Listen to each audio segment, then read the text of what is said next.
Magandang gabi, Pilipinas. Bayan umaasa si Pangulong Ferdinand R. Marcos Jr. na matutupad ang kanyang Christmas wish na magkaroon ng good budget para sa sambayan ng Pilipino. At para matupad ito, tiniyak na Malacanang na bubusising mabuti ng Pangulo ang panukalang 2026 national budget sa sandaling matanggap ang enrolled version ng General Appropriations Bill.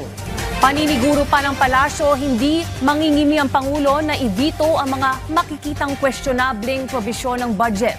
Yan ang ulat ni Kenneth Pasyente.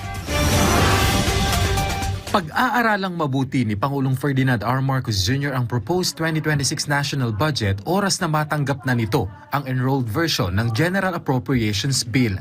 Yan ang tugon ng palasyo nang tanungin kung may sapat bang panahon ng punong ehekutibo para silipin ang budget gayong inaasahan ng ratifikasyon at transmittal nito mula sa Kongreso sa December 29. Sabi ng palasyo, inasahan daw ng Pangulo na mas maaga niyang matatanggap ang kopya ng enrolled bill. Gayunman, makatitiyak pa rin ayon sa palasyo ang publiko na bubusisiing mabuti ng Pangulo ang panukalang pambansang budget bago ito pirmahan. Pipilitin po ng Pangulo, pipilitin po na maaral, mabuti at mapirmahan po ang 2026 national budget bago magtapos po ang taon.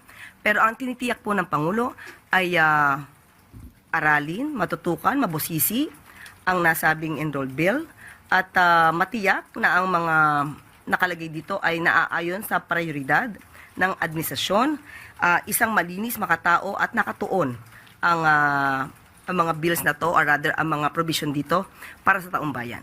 Tiniyak din ng Malacanang na sisiguruhin ng Pangulo na walang makalulusot na anumang questionableng insertion sa pambansang budget.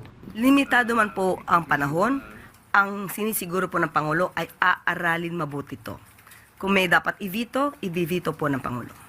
Pagbibigay diin ng palasyo, tututukan ito ng Pangulo kaya hindi ito magbabakasyon. Sa Pangulo po, din po kailangan magkaroon ng Christmas break, kailangan po talagang aralin ito at pipilitin na mapirmahan po ito bago magtapos ng taon.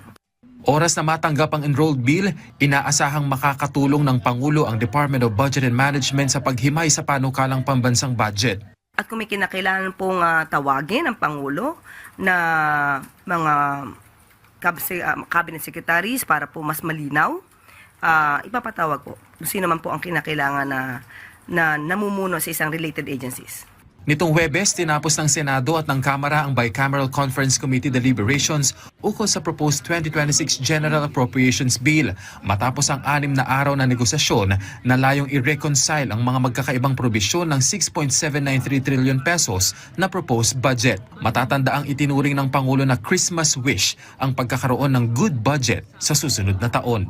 Kenneth Pasyente para sa Pambansang TV sa Bago, Pilipinas.